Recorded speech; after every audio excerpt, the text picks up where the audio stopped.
Yesterday, Washington State Senate Democrats filed a bill that would enshrine abortion, so called gender affirming care, and even IVF into the state constitution. Now, anyone who is acting shocked about this hasn't been paying attention because this is not an agenda that's been a secret for the Democrats, and they've been very vocal about this. Anyone paying attention can see this coming a mile away.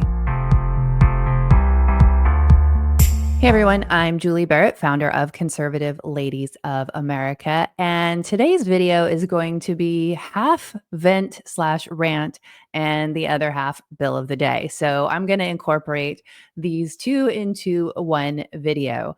Now, the Washington Democrats did what I predicted they would do for a long time. They filed a bill in 2023 that would amend the state constitution to enshrine the right to an abortion. I even testified on this bill in January of 2023. At the time, I was still living in Washington state, and this is a huge passion point for me and for conservative ladies. The right to life is something that we feel very strongly about defending. And so we try to make sure that we testify and speak out against every bill that seeks to advance the Democrats' death agenda. Now, this is an important point to know about a constitutional amendment in Washington state. You have it as legislation in bill form that has to go through the state legislature, and it has to get 2/3 vote of the state legislature to pass. Once it passes out of the legislature, then it would go on a ballot for the vote of the people to decide whether this would pass or not. Now, in 2023, with this abortion amendment, I was actually kind of surprised that it did not move forward through the legislature because I think that they probably could have gotten 2/3 vote. I think they could have gotten a couple of the Republicans on both sides in the Senate and the House that would have jumped on and voted yes on this legislation. Well, as I predicted last summer, this amendment has come back and they have added so-called gender affirming care to it. I posted on X in August. I predict Washington Democrats will seek to amend the state constitution to include abortion. SJR 8202 didn't advance in the last biennium, but they will add GAC, gender affirming care, to the amendment.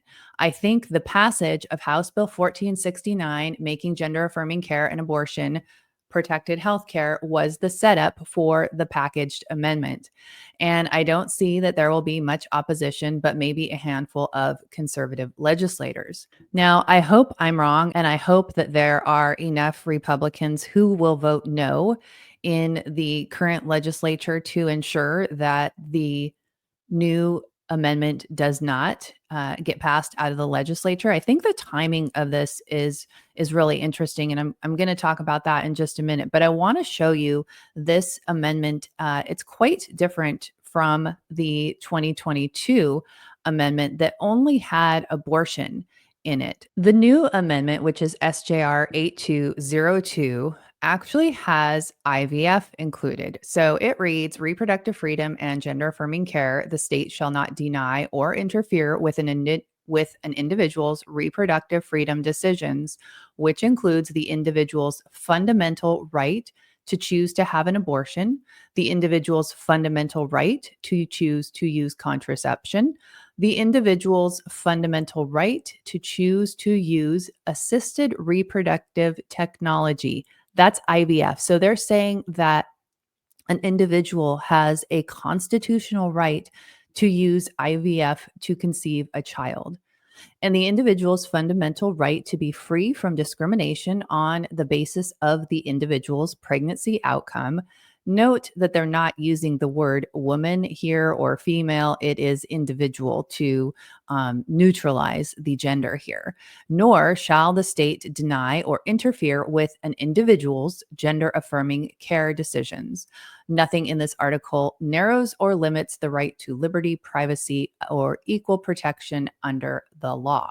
So this amendment is quite a bit different than the one that they proposed in 2023. It's quite expansive from the 2022 version, which only had abortion. Now, this doesn't surprise me at all because, as I said in the tweet from August 3rd, the Democrats like to package gender affirming care with abortion because they know that the Republicans are not going to really speak up, really draw a hard line on abortion. It's one that they try not to talk about.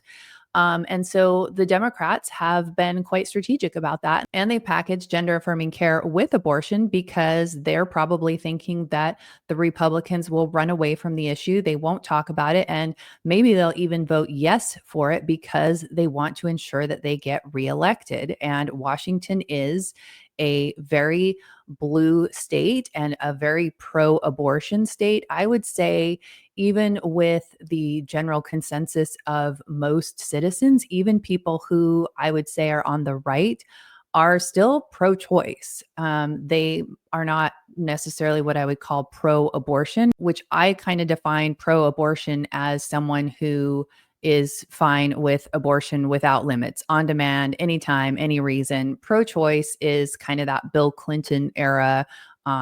Safe, legal, and rare for abortion. But what a lot of those pro choice people don't understand is how far the radical left Democrats have gone with the abortion agenda. And part of the reason people don't know is because Republicans and many conservatives do not speak out in support of unborn humans and the right to life. It's an issue that they'd rather run away from because they think that they can't message on it. They think they won't get the votes. And I strongly disagree with that. And so here's where my vent and my rant comes in.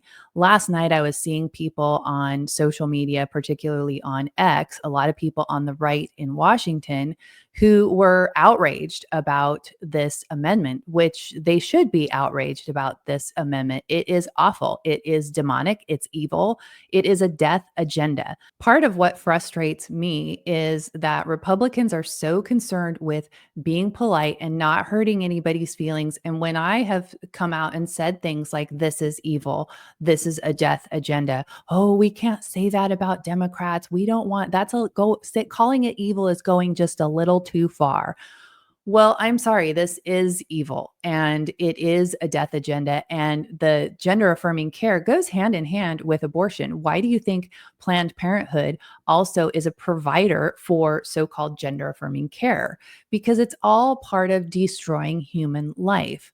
If you can't kill them in the womb, try to destroy them on the outside of the womb. And so what does so-called gender affirming care does? Well, it's still relatively new. I don't know that we have a lot of evidence about the long-term impact, but we can say almost assuredly in many cases, especially when they're doing surgery, that you're going to have these kids who have undergone these procedures, taken these hormones that are going to be sterile and they will not be able to reproduce.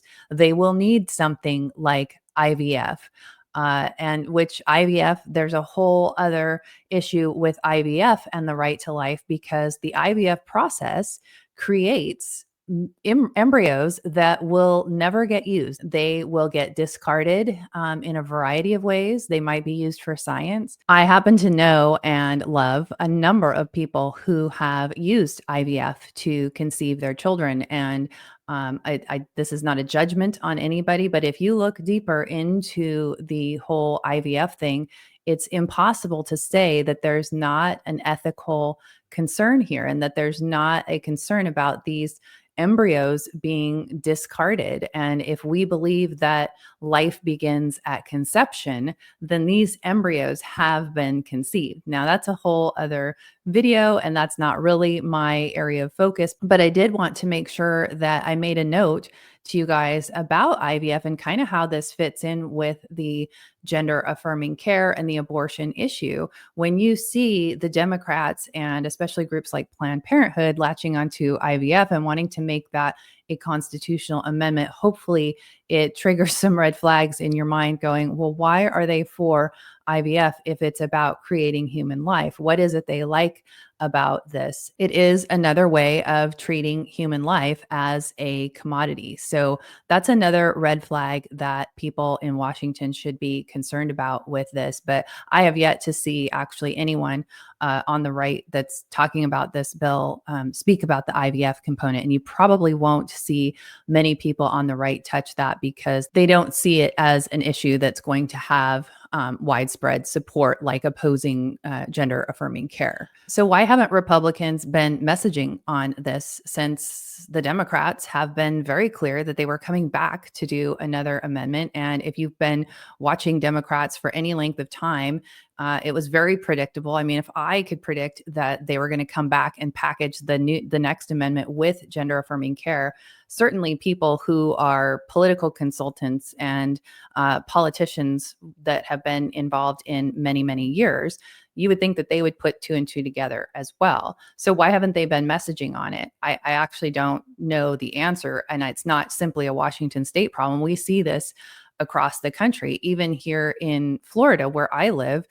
We had Amendment 4 on the ballot in November, which would have enshrined abortion into our state constitution. And the amendment was really abortion on demand at any time for any reason, removed parental consent. So it was something that looked very much like what I see in Washington state. It was very scary to think that this could have become law in Florida. And I believe the only reason that it didn't is because Governor DeSantis went on a crusade with a bunch of other people in his administration the last few weeks before the election, because that amendment did not pass by a very slim margin.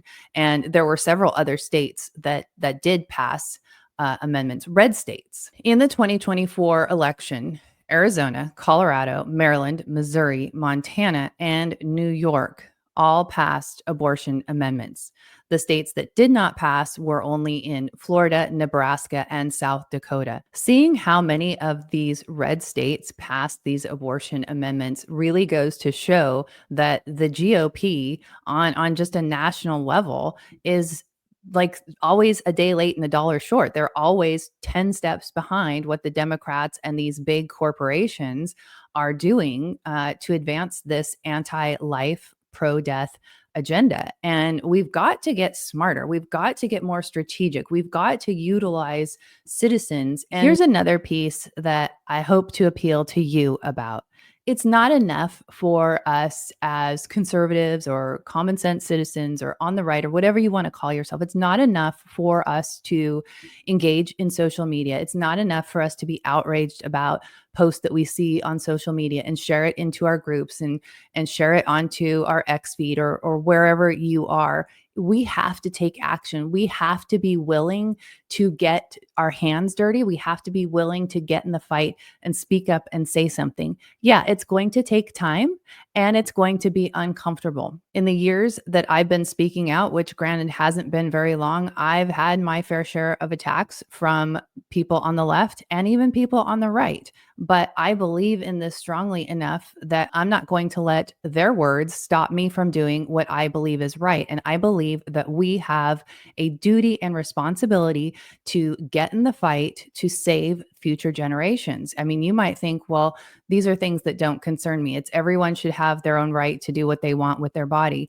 Well, we are going to have a huge problem in our country if we allow this generation, these generations, to be captured by the left and by this death agenda. This is not good for our society and it's not good for our country. And so, what I would implore you to do today, if you are in Washington, where we want to focus is on the Republicans. I'm going to put a link to the email addresses for every Republican senator so that you can send, copy and paste all these emails and send all of those Republican senators an email and let them know that you expect them to vote no on this very, very bad bill that would become enshrined in Washington state's constitution. This is an easy thing to do. You don't have to write out a long email. You can just be very short and sweet and to the point. I'll put a sample message that you can copy and paste if you want to, but please take a couple of minutes and send that email. And please share this information with everyone that you can. Share this far and wide because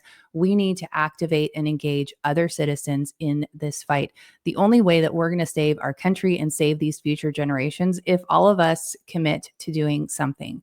And it doesn't have to take a lot of time, but you will have to commit at least a little bit of time. It could be 10 minutes a week, could be 30 minutes a week, but commit to doing something. Don't just be content with watching a video on YouTube or scrolling through your X feed or sharing something on Facebook. Get in the game, speak up to the people that will be making decisions, because that is where this matters. And if you are in a red state and you're watching this, or even a purple state and you're watching this, you need to be on guard for this as well, because as I just showed you, a number of states have also enshrined this into their constitution, which is pretty shocking, some of these states. And it's going to come back here to Florida. And I hope that when it does, the conservatives and the people on the right here will be ready to fight it more fiercely than what we did in 2024. And I will be here for it, and I will be fighting as hard as I can. And I hope you will too.